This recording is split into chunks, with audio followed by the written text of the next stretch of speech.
ఇంకా మంచిగా ఆయనకంటూ సింగిల్‌గా మంచి మూవీస్ చేయొచ్చు. ఆయనకి పొటెన్షియల్ ఉంది. అలా అని చెప్పి ప్రీవియస్‌గా వచ్చిన మూవీ లాంటిదొద్దు. సేమ్ వార్ పార్ట్ 1 చూసినా సరే సేమ్ కైండ్ ఆఫ్ స్టోరీ ఉంటుందనమాట. అందులో కూడా చూపిస్తారు ఏంటంటే కబీర్ ఆపోజిట్‌గా వెళ్ళాడని చెప్పి తీసేసి అందులో కావాలని 6 ప్యాకో 8 ప్యాకో ఏదో చూపించాలని చెప్పి ట్రై చేశారనేది నాకు కమెంట్స్‌లో చెప్పండి. పెద్దగా తిట్టకండి నన్ను. అంటే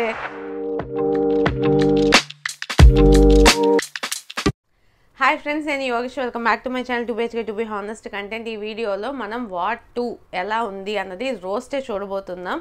అండ్ ప్లీజ్ మీరు ఇప్పటివరకు నా ఛానల్ని సబ్స్క్రైబ్ చేసుకోకపోతే సబ్స్క్రైబ్ చేసుకోండి. అండ్ మీరు లైక్ చేయండి ఈ వీడియోని కూడా.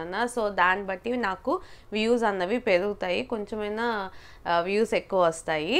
And let's going to the video. Hrithik Roshan, junior NTR and Kiara Advani main లీడ్స్గా యాక్ట్ చేశారు. వీళ్ళతో పాటు ఆశుతోష్ రాణా అండ్ అనిల్ కపూర్ కూడా ఉన్నారు. ఈ movie directed by Ayan Mukerji. And ఈ మూవీ మనకి కరెంట్లీ నెట్ఫ్లిక్స్లో అవైలబుల్గా ఉంది. ఇది ఒరిజినల్గా ఒక హిందీ మూవీ, కాకపోతే మన తెలుగులో కూడా అవైలబుల్గా ఉంది. ఈ మూవీ ప్లాట్ చూసుకున్నట్లయితే కబీర్ ఎవరైతే రితిక్ రోషన్ ఉన్నారో ఆయన ఆబ్వియస్లీ ఒక రా ఏజెంట్. పార్ట్ 1లో చూపిస్తారు కదా, సో దాని తర్వాత జరిగే స్టోరీ లాగే మనకి ఇందులో కూడా చూపిస్తారు. రోగ్గా మారారు అంటే ఎగెన్స్ట్గా వెళ్తున్నారు అన్నట్టు చూపిస్తారు. అలాగా ఒక పెద్ద గ్రూప్ ఉంటుందన్నమాట. ఆ గ్రూప్ సిండికేట్స్ అంటారు కదా, సో అలాంటి వాళ్ళ దగ్గర వర్క్ చేయడానికి తను వెళ్తాడు.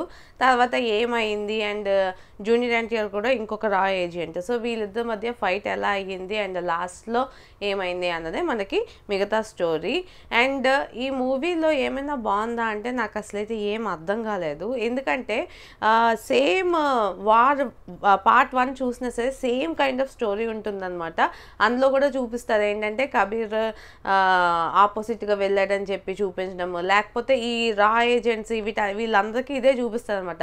వాళ్ళేమో ఎగెన్స్ట్గా వెళ్ళారు, దాని తర్వాత ఎక్కడికో వెళ్ళిపోయారు, దాని తర్వాత ఇంకొక క్యారెక్టర్ని ఇంట్రడ్యూస్ చేసి నేనే పట్టుకుంటాను నేనే చూస్తాను అన్నట్టు ఇంకొక స్టార్ట్ చేస్తారు. సో ఆ నేనే చూస్తాను నేనే పట్టుకుంటాను అనే క్యారెక్టర్ ఈసారి జూనియర్ ఎన్టీఆర్ అనమాట. నాకు జూనియర్ ఎన్టీఆర్ ఎంట్రన్స్ సీన్స్ ఉంటాయి కదా, ఎంట్రన్స్ సీన్స్ అయితే చాలా కామెడీ అనిపించింది. క్యాప్టెన్ అమెరికా ఒక మూవీలోని ఉంటుందన్నమాట, ఐఎమ్ ఆల్రెడీ సూటెడ్ అప్ అని చెప్పి పైనుంచి దూకేస్తారు కదా ఫ్లైట్ నుంచి. సో అలాంటి ఒక సీనే నాకు ఇక్కడ కూడా అనిపించింది. ఆ డ్రెస్ అన్నీ తీసేసి అందులో కావాలని 6 ప్యాకో 8 ప్యాకో ఏదో చూపించాలని చెప్పి ట్రై చేశారు అక్కడ. నాకైతే అసలు నచ్చలేదు. ఎందుకంటే అదే విఎఫ్ఎక్స్ లాగా అనిపిస్తుంది. ఆ బ్యాక్గ్రౌండ్ కానివ్వండి అదంతా కూడా చాలా విఎఫ్ఎక్స్ లాగా అనిపిస్తుంది. సో దానివల్ల అస్సలు సెట్ అవ్వలేదు. అండ్ జూనియర్ ఎన్టీఆర్ క్యారెక్టర్ కూడా మనకి లాస్ట్ వరకు వెళ్ళేటప్పుడు స్నో లాంటి ప్లేస్ ఉంటుంది కదా, ఆ ప్లేస్లోనే ఒక ఫైట్ అవుతుంటుంది. ఎందుకు ఫైట్ చేసుకుంటారో వాళ్ళకి తెలీదు, సడన్గా మారిపోతారు, ఇలా చూపించారు అనమాట. నాకైతే అంత కన్విన్సింగ్గా అనిపించలేదు జూనియర్ ఎన్టీఆర్ క్యారెక్టర్. మనకి వార్ 1లో చూసుకుంటే అట్లీస్ట్ టైగర్ షరూఫ్ని చూపించినప్పుడు తనకంటూ ఒక బ్యాక్ స్టోరీ ప్రాపర్గా ఉంటుంది. అండ్ అసలు యాక్చువల్లీ తను రివర్స్గా వెళ్ళడానికి మెయిన్ రీజన్ కూడా ఇంకొకటి చూపిస్తారు. సో దానివల్ల అది కొంచెం ఓకే అన్నట్టు మనకు అనిపిస్తుంది. ఇందులో కూడా ఓకే అని అనిపించినప్పటికీ కూడా క్లైమాక్స్లో ఎందుకో కొంచెం బాగా డ్రాగింగ్గా చేశారు అన్న ఫీలింగ్ అయితే అనిపించింది. అండ్ ఎప్పుడు అంటారు కదా ఇలాంటి మూవీస్లో హీరోయిన్స్కి పెద్దగా క్యారెక్టర్స్ ఉండవు అంటే వాళ్ళకి ఒక స్కోప్ ఉండదు అని చెప్పి, అందుకని చెప్పి కియారా అద్వానీకి ఏదో ఎయిర్ ఫోర్స్ పర్సన్ లాగా అలా అని చెప్పి చూపించారు. అది కూడా చాలా కామెడీగా అనిపించింది నాకు. లాస్ట్ పతాన్ కానివ్వండి, వార్ కానివ్వండి, చాలా మూవీస్లో ఏంటంటే ఆ హీరోయిన్ క్యారెక్టర్స్ ఏదో పెట్టాలి అన్నట్టే పెడతారు. అండ్ అందులో ఈ మూవీకి అయితే ఏదో ఒక క్యారెక్టర్ ఇవ్వాలి కాబట్టి ఇచ్చారు అన్న ఫీలింగ్ వచ్చిందనమాట నాకు. సో కియారా అద్వానీ క్యారెక్టర్ కూడా నాకు పెద్దగా ఏమీ అనిపించలేదు.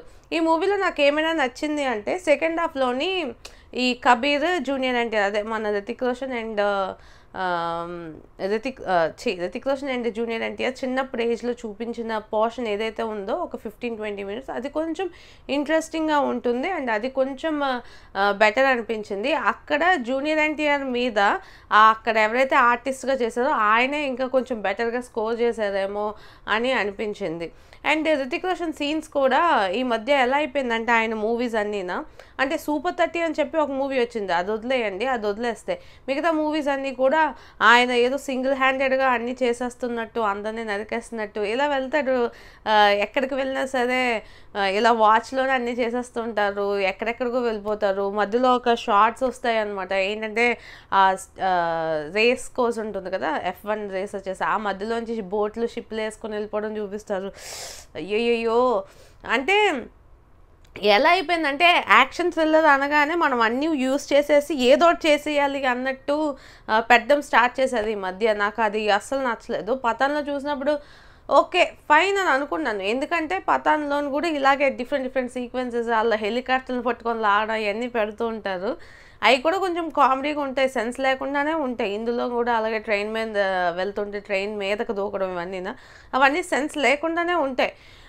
సో అక్కడ చూసినప్పుడు అంటే ఒకసారి చూస్తాం కాబట్టి పెద్దగా అనిపించదు. ఇంకా రిపీటెడ్లీ ఇవే సీన్స్ అవి చూస్తూ ఉండేసరికి అది పెద్దగా ఇంపాక్ట్ అయితే క్రియేట్ చేయలేదని నాకు అనిపించింది. అండ్ ఈ మూవీని డైరెక్ట్ చేసింది అయన్ ముఖర్జీ. ఈయన ప్రీవియస్గా చూసుకుంటే బ్రహ్మాస్త్ర మూవీ చేశారు.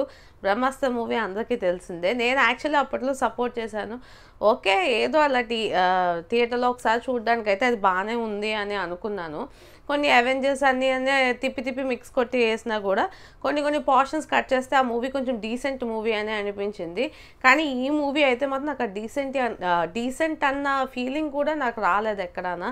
చాలా ఫెయిల్ అయ్యారు డైరెక్షన్లో అన్నీ అనిపించింది. మూవీకి యాక్చువల్ 300 crores ఎంతో స్పెండ్ చేశారంట. మూవీ కూడా అంత మనీ రిటర్న్ రాలేదు, 300 to 350 crores వచ్చినట్టున్నాయి. అంటే పెద్దగా హ్యూజ్గా వాళ్ళు ఎక్స్పెక్ట్ చేసిన పాన్ ఇండియా హిట్ అని అంటారు కదా, సో అలాంటి రికగ్నిషన్ అయితే ఈ మూవీకి రాలేదు డెఫినెట్లీ. అండ్ ఈ మూవీ మనకి కరెంట్లీ నెట్ఫ్లిక్స్లో అవైలబుల్గా ఉంది. ఈ పెద్ద మూవీస్ రాగానే నెట్ఫ్లిక్స్ ఉంటుంది అనమాట రెడీగా, నేను తీసుకుంటాను అని చెప్పి. సో ఈ మూవీ మనకి కరెంట్లీ నెట్ఫ్లిక్స్లో అయితే అవైలబుల్గా ఉంది. ఓవరాల్గా నాకు ఈ మూవీ ఎలా అనిపించిందంటే నాకైతే నచ్చలేదు. ఈ మూవీ థియేటర్లో వచ్చినప్పుడు కూలీ అండ్ ఈ మూవీ రెండు వచ్చాయన్నమాట. చాలామంది కూలీని తిట్టారు, ఇది బాగుంది అన్నారు. బట్ నాకు పర్సనల్గా అయితే కంపారిటివ్లీ ఆ కూలీయే కాస్త బెటర్ అనిపించింది. ఈవెన్ లాజిక్ లేకపోయినా ఏం లేకపోయినా కాస్త ఏదో అలా చూసి వచ్చేయచ్చు అన్న ఫీలింగ్ అయితే నాకు కూలీ మూవీగా అనిపించింది. సో అది.